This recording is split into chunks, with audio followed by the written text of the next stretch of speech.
بسم اللہ الرحمن الرحیم۔ السلام علیکم پیارے بچوں، AZ پبلشر کی جانب سے خوش آمدید۔ غالب اردو جماعت چہارم، سبق نمبر 19 ملت کا پاسباں ہے، صفحہ نمبر 122 تا 127۔ ذیل میں دیے گئے الفاظ کے معنی کو سمجھیں اور یاد کریں۔ ملت ایک ہی دین کے ماننے والوں کا گروہ یا قوم۔ عزم ارادہ، کارواں قافلہ، پاسباں نگران یا حفاظت کرنے والا۔ ولولہ جوش یا جذبہ، حریت آزادی یا خود مختاری۔ گھر میں سفر پر ہونا، میرے کارواں قافلے کا سردار۔ سبق کے مطابق سوالات کے جوابات تحریر کیجیے۔ اس نظم کے شاعر کا نام کیا ہے؟ اس نظم کے شاعر کا نام میاں بشیر احمد ہے۔ میرے کارواں کا مطلب کیا ہے؟ میرے کارواں کا مطلب ہے کارواں کا سردار، قافلے کا سردار یا رہنما۔ شاعر نے حور حریت کس کو کہا ہے؟ شاعر نے حور حریت آزادی کو، خود مختاری کو کہا ہے۔ ملت کا پاسباں کسے قرار دیا ہے؟ شاعر نے ملت کا پاسباں قائد اعظم کو قرار دیا ہے۔ پیری میں بھی جواں ہے سے شاعر کی کیا مراد ہے؟ پیری میں بھی جواں ہے سے شاعر کی مراد یہ ہے کہ قائد اعظم نے اپنی زندگی کے آغاز سے آخر تک صرف ایک ہی مقصد رکھا اور وہ یہ تھا پاکستان کے مسلمانوں کی آزادی۔ نظم کے مطابق درست لفظ لگا کر مثلیں مکمل کیجیے۔ ملت کا ڈیش ہے محمد علی جناح، ملت کا پاسباں ہے محمد علی جناح۔ ملت ہے ڈیش جہاں ہے محمد علی جناح، ملت ہے جسم و جاں ہے محمد علی جناح۔ رگ رگ میں اس کی ولولہ ہے حب قوم کا، رگ رگ میں اس کی ولولہ ہے حب قوم کا۔ پیری میں بھی جواں ہے محمد علی جناح۔ لگتا ہے ٹھیک جا کے نشانے پہ جس کا تیر، ایسی کڑی کماں ہے محمد علی جناح، تقدیر کی ازاں ہے محمد علی جناح۔ نظم کے مطابق درست جواب کا انتخاب کر کے مصرع مکمل کیجیے۔ ملت کا پاسباں کون ہے؟ محمد علی جناح، ظفر علی خان، لیاقت علی خان یا سردار عبدالعرب نشتر۔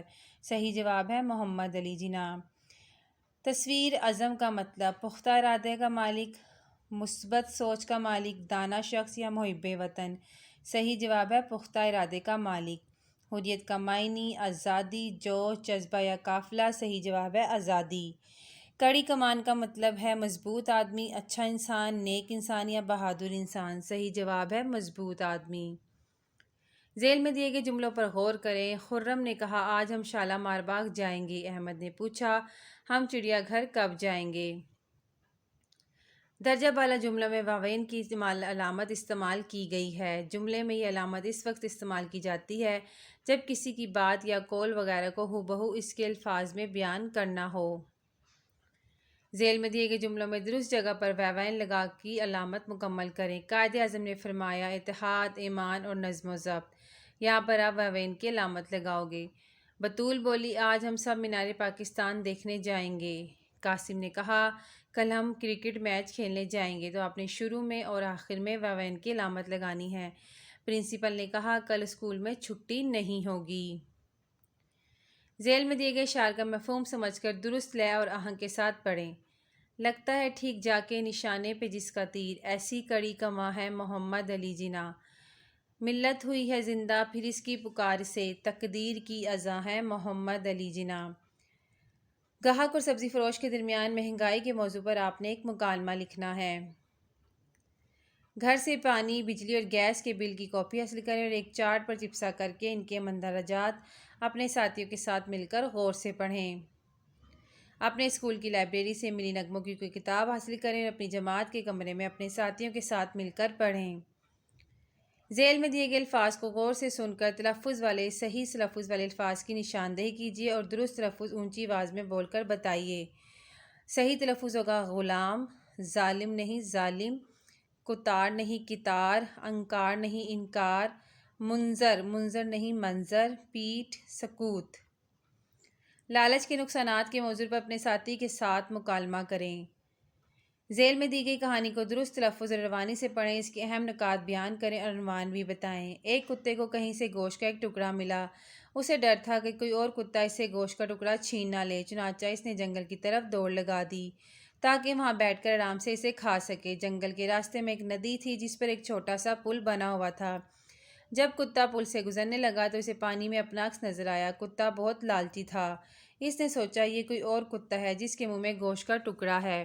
اس نے دوسرے کتے سے گوشت کا ٹکڑا چھیننے کے لیے جیسے ہی اپنا منہ کھولا، اس کا اپنا گوشت کا ٹکڑا بھی پانی میں گر گیا۔ تو پیارے بچوں، اس کہانی کا عنوان ہوگا لالچ بری بلا ہے۔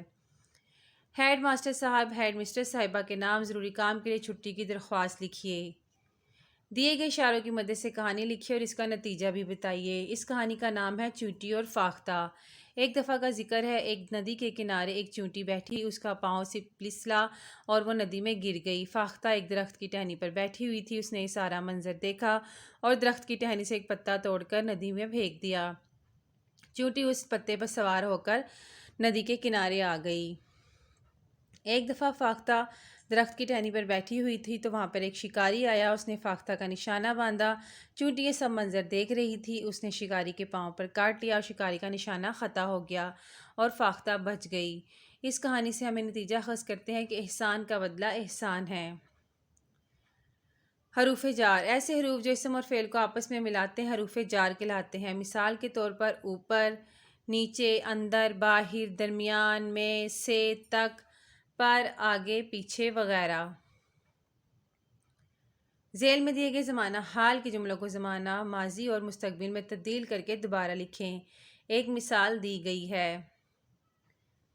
ذیل میں دیے گئے حروف جار میں سے درست حروف لگا کر جملے مکمل کیجیے۔ تک، میں، پر اور سے۔ دکان سے چینی لاؤ، پارک میں بہت بھیڑ ہے، کتابیں اور کاپیاں میز پر ہیں، عادل دوپہر سے لاہور پہنچ جائے گا، عادل دوپہر تک لاہور پہنچ جائے گا۔